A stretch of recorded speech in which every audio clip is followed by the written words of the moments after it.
It is Jenny and Mimi here, and we're the founders of thenaughtynutritionist.com, where we are all about teaching you guys easy tips and strategies on how to lose weight and reach your health goals without giving up your favorite foods and all of the fine things in life. So welcome to another week of our Sugar Talk series. It's very exciting mini series that we have for you guys because, you know, everybody likes to talk about sugar and sugar's effects on health. This week, we are going to dive into something that you might struggle with. It's something that I struggle with. It depends on your taste, I guess, but that's cravings. A lot of us have really intense cravings, and some of us have very mild cravings. I know when I was pregnant, the cravings were like just out of control almost.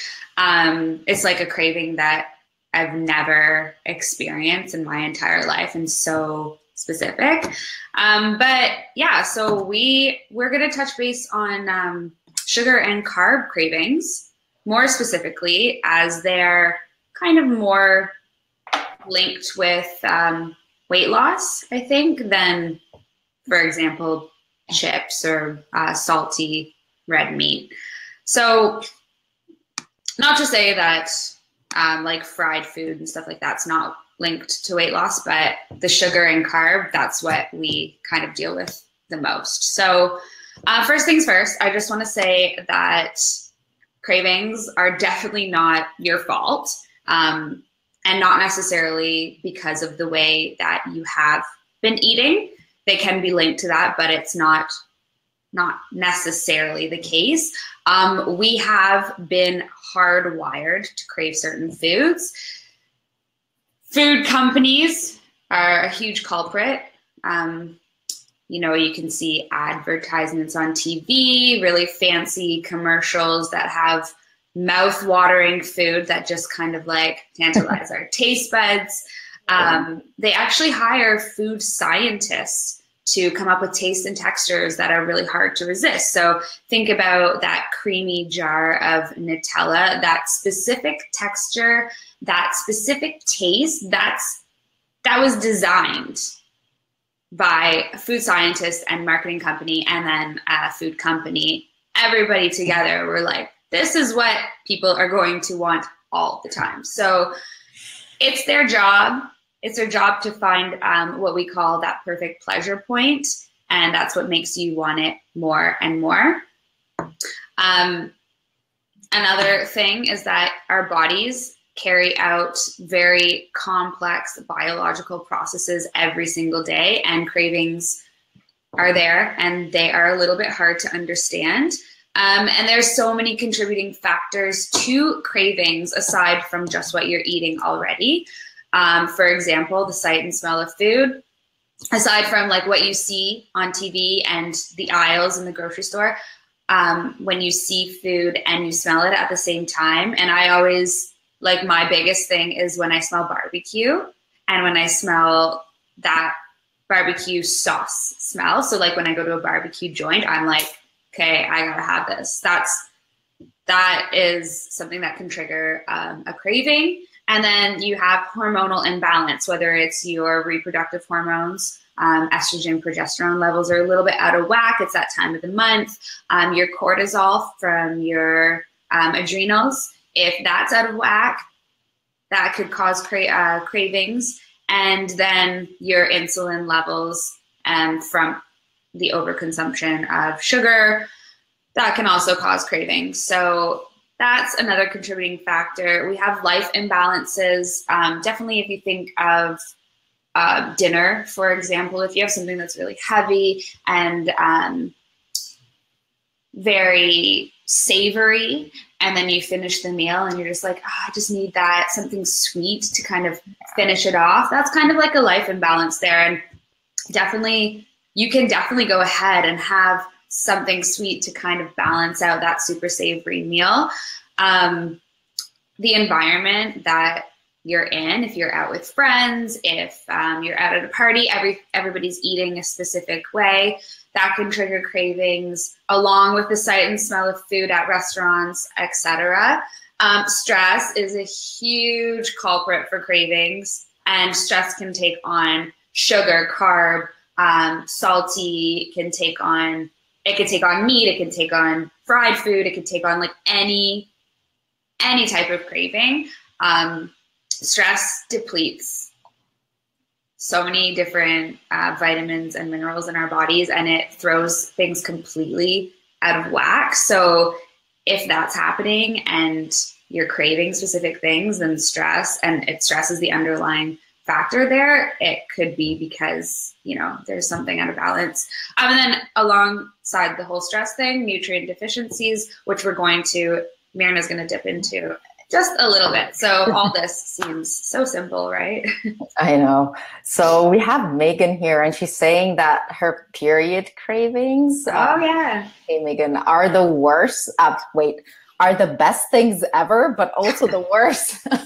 Okay, that's an interesting one. Let us know why the best, because you can give yourself maybe like permission to have that chocolate. Is it like chocolate? Give me chocolate. That's what I do anyways.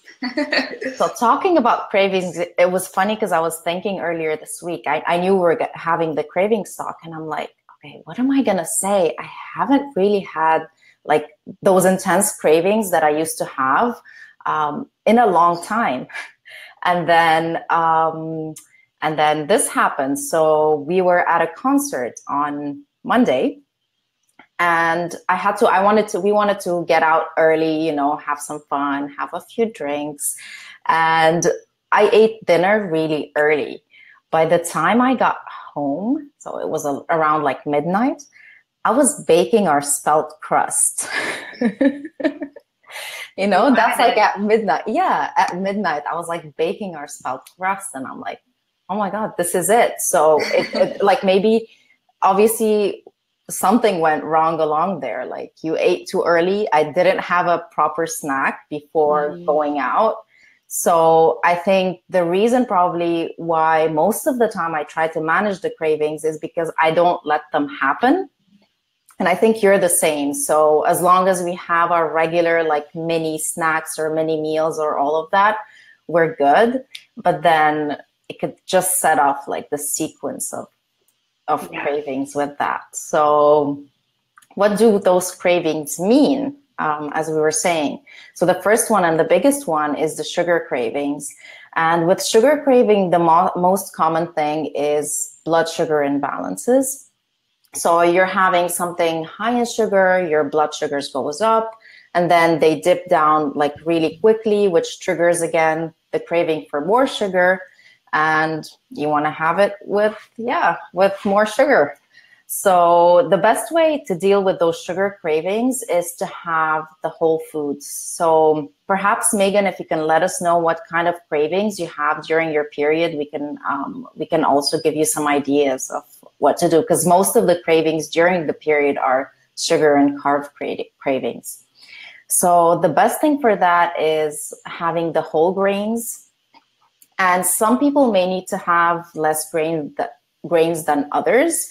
So if that doesn't work well, then maybe always ensure that you have the whole grains, the fiber with some protein. So that really works for us, the protein, fiber, and a bit of healthy fat. For sugar, and I think for carb cravings as well. With that, with sugar and carb cravings, you can also have replace, let's say, your rice or something with sweet potatoes, which are also great. They're carby, they're starchy, they're heavy, like they're heavier and hearty, but can really help with those cravings. That's what I was going to say. I always go for a starchy veg.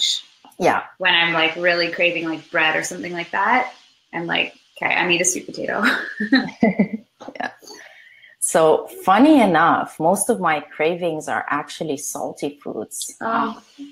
And I think for me, it's always been stress. And I think that's it. So I crave olives I know it's a really funny one. I crave olives and I crave like cheese. Yeah. So with those salty foods, it's usually adrenals and the cortisol in excess, and it makes you crave that. So salty, sometimes like high fat and simple carbs like potato chips. So I do like my crisps. You can always bake your own. So we have a great recipe for kale chips, cheesy kale chips on the site. So you can check that out. Nuts and seeds. I know raw are great, but I know some people don't like raw. So even just lightly bake them with a bit of like salt, that's totally okay on low temperature. Avocados are great for salty. Wild caught fish is awesome. So for cheese cravings usually can indicate that you have a deficiency in essential fatty acids or your omegas. So you can get some of that by eating some cheese or dairy. And we usually recommend goat or feta in smaller quantities. So don't go crazy. And if you're having yogurt for breakfast, try to keep it light throughout the day. So don't have it several times and keep it to smaller quantities. If you want to have something different for those essential fatty acid deficiencies, walnuts are awesome. Nuts in general, and walnuts are great for that. I know we don't talk about them a lot. I feel like almonds and cashews have taken like the whole space on nuts. So this is for cheese. Did we miss chocolate? I think we missed chocolate. Yeah, it's a biggie. It's a big one. But with chocolate, I think the most common reason is that your body is craving magnesium. And the good thing is that dark chocolate, dark fair trade chocolate is very high in magnesium. So you can simply kill that craving with chocolate. But you can also have leafy greens and whole grains as well to make up for that magnesium. I can't think of any other types of cravings. No, I think just the red meat, but that can usually be combated with consumption of red meat. But we always recommend. Iron. Like that could be an iron, probably. Yeah, usually when people are like, I want red meat, I say, have you been tested for iron deficiencies? And most people will come back and say, yeah. So, and then you can also supplement. If you don't eat a lot of red meat, you can take an iron supplement, which we recommend a liquid. And we always recommend making sure you are deficient in iron before iron supplement, because if you have too much iron, then that's not good either. Seriously though, like Megan, my period cravings are so extreme, but I'm like hypersensitive to everything in life. Like I'm just a sensitive person. So when I need something, I'm like, I need that. And when my period hits, I'm like, chocolate, chocolate, chocolate. And I don't even want just like healthy chocolate. I'm like, and I never think that way until that like week before. I'm like, I want dairy milk, like Cadbury, eggy, those chocolates. I'm like, I want like the worst kind of chocolate. I usually just eat dark chocolate, but that's how I feel. That's what I want. That's where my brain goes. Anyway, so that you're not alone.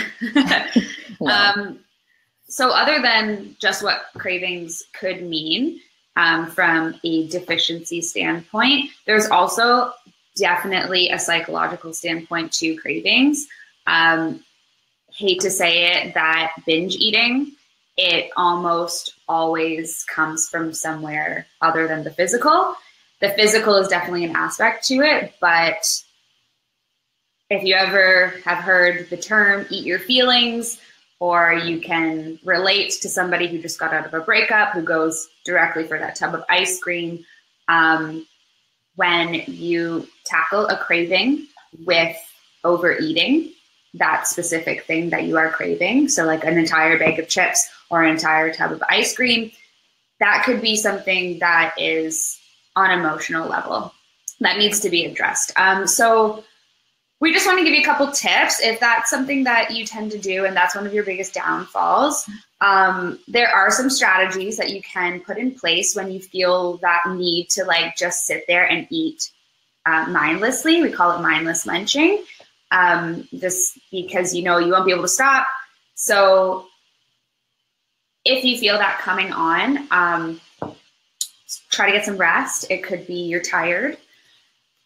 So that's always, we have so many different technologies that are in front of us. We have so much screen time before we go to bed. And sometimes our brain keeps going while we're laying down trying to sleep. So if you notice that you are a little bit more tired in the day, instead of sitting by the TV at the end of the night, maybe go upstairs and try to read a book or something to pass out instead of just in front of technology. Drink a huge glass of water. Sometimes our cravings can be mistaken for thirst. You can always have a healthy snack like Mirna was talking about before. High protein, high fiber, high healthy fats is going to fill you up a lot quicker than simple carbs like white flour or sugar or, something like a pastry or a cookie, something like that. Even crackers like Ritz crackers, Triscuit crackers. These are all made with white flour. So a healthy snack, a lot of protein. Protein's the thing that fills me up. You can always cut back if you notice that you mindless munch quite a bit. You can always cut back on your caffeine intake. Try to have your last coffee before 12. Try to minimize if you're like up to 3 coffees a day, and maybe slowly go back down to 1 a day. Caffeine can raise cortisol levels, which can also aggravate blood sugar imbalances and cause you to feel the need to eat sugar and carbs. A fun activity is always a great form to get your mind off your emotions. Go for a walk, try some belly dancing. We had that. We were hanging out with the belly dancers for a while, and it was fun. It was a great activity. It made you sweat. It was a workout. It was awesome. So fun activity. Those coloring books are great. I have one on my Samsung, not an iPad, but the Samsung tablet that we have. And you can just, it's the same thing as a coloring book, but you don't need to get the pencil crayons and the actual booklet. Really cool app. And then some stress busting techniques like yoga, meditation, deep breathing exercises, reading, going for a walk, sitting outside. My mom said today in the group that she loves just sitting outside and being in nature when she feels stressed out. And yeah, also another one is aromatherapy is great. If you have a diffuser, you can always add in some lemongrass is a wonderful scent for stress. Lavender is a great scent as well. So you could always just kind of sit in a room, chill out, kind of zone out, focus in on your emotions and just try to deal with that. Yeah, so check in next week. We have a crave busting snack list. We're going to talk about snacks and how to kill your cravings with awesome snacks. And if you guys haven't already downloaded our 10 Naughty Secrets to Never Diet Again, you can do so in this post. Awesome. Yeah. So we just have, I think, one final comment from Megan. She was saying, I find sometimes that my cravings help me justify eating certain things. Yeah, what we were just saying. And sometimes it's okay. I think as long as it's controlled the majority of the time, it's okay to give in once in a while. For sure. For sure. All right. So thanks for joining, guys, and have a great evening. Bye, guys. Bye.